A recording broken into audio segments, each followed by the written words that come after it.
Alors, après la formation du premier devant, on va passer à la formation du second devant. Donc, même principe comme j'ai dit tout à l'heure. Vous montez 26 rangées pour l'exemple. Et vous avez 6 rangées en jersey endroit. Et on va commencer à la forme. Donc, on va passer à la formation de l'émanchure. Alors, à la différence du devant gauche, pour le devant droit, cette fois-ci, on va commencer par arrêter les mailles pour la formation de l'émanchure. Après, arrêter les mailles pour la formation de l'encolure. Donc, voilà la différence entre les le devant gauche et droit. Pour le devant droit, on va commencer à arrêter. Donc, 1, 2 et 3.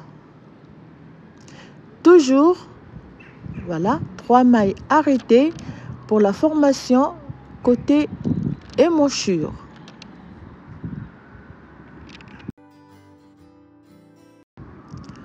Et on va tricoter donc les mailles. Alors, voilà, toujours 8 mailles à diminuer, 8 mailles à arrêter côté encolure, côté émanchure plutôt, et 6 mailles que l'on va laisser pour la couture, donc au niveau de l'épaule, et au niveau de l'encolure, on va arrêter 10 mailles.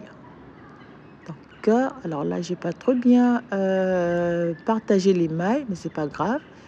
Donc, alors cette fois-ci, pour la formation de l'encolure côté droit, je vais glisser une fois et 2 mailles. Donc, je change le sens des mailles et je tricote les deux ensemble à l'endroit.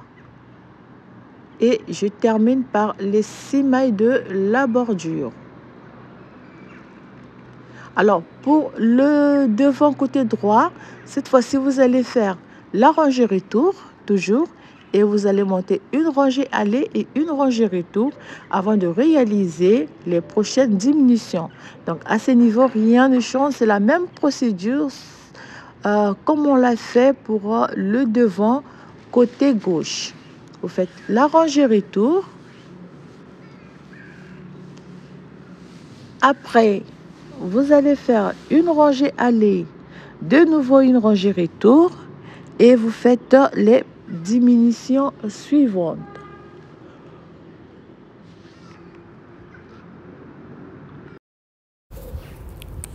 Donc, vous allez terminer la rangée retour. Alors, c'est des petits tutoriels. Donc, pour celles qui commencent au tricot, on peut commencer par des petits ouvrages pour après adapter donc chaque méthode à ce que l'on veut faire. Voilà, donc après la rangée retour, vous allez faire une rangée aller et une rangée retour et prochaine diminution.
Voilà, donc on termine la rangée retour.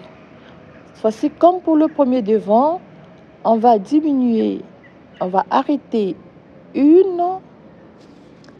2 et 3. Même chose, après cela, donc il reste 2 mailles, on glisse le marqueur, nous avons 1, 2, 3, 4, 5 et 6 mailles qui vont rester pour l'épaule. Et le reste de mailles, on va les diminuer pour la formation du col en V. Donc, ici, il reste 3 mailles, 2 mailles. De nouveau, vous glissez et vous remettez les mailles sur l'aiguille de gauche et vous tricotez les 2 mailles ensemble à l'endroit. Et on termine par les 6 mailles de la bordure. Donc, une diminution, une rangée aller, une rangée retour, une diminution. Et on fait la même chose comme on l'a fait pour le devant côté droit.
Voilà. Après, on va donc vous terminer les 10 mailles pour l'encolure. Voilà, donc il nous reste 6 mailles de chaque côté, donc 12 mailles au total. Voilà comment réaliser le devant côté gauche et le devant côté droit. Donc, même nombre de diminutions, même maille, même rangée de diminution. Cette fois-ci, on va passer à la formation du dos. Après, ça sera la formation de la manche. Voilà, toujours, vous laissez les mailles en attente. Vous voyez comment la lisière elle se présente. Donc, quand vous glissez la première maille, vous aurez donc une lisière pareille. Donc, vous allez terminer par 6 mailles. Donc, les 6 mailles, vous les tricotez toujours à l'endroit. Et vous avez donc 1, 2, 3, 4, 5 et 6 mailles. Et vous laissez les 12 mailles en attente. Alors, prenez toujours un bout de fil, vous les laissez en attente et vous passez à la formation du dos.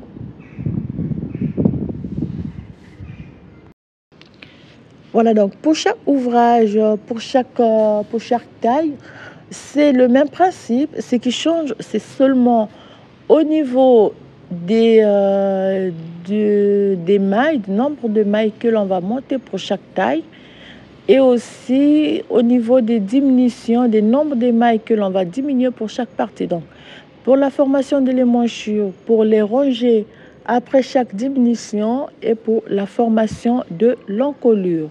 Donc, une fois que vous aurez terminé, vous laissez un petit bout de fil qui va nous servir pour la couture après. Donc, voilà. Alors, vous avez le devant gauche et le devant droit. Donc, une fois que vous aurez terminé de réaliser les deux devants, donc devant gauche et devant droit, vous passez à la formation du dos. Donc, pour le dos, c'est un peu la même chose. Aussi, ce qui change, c'est au niveau des mailles. Moi, ce que je fais, c'est très simple. Je peux monter le même nombre de mailles. Okay.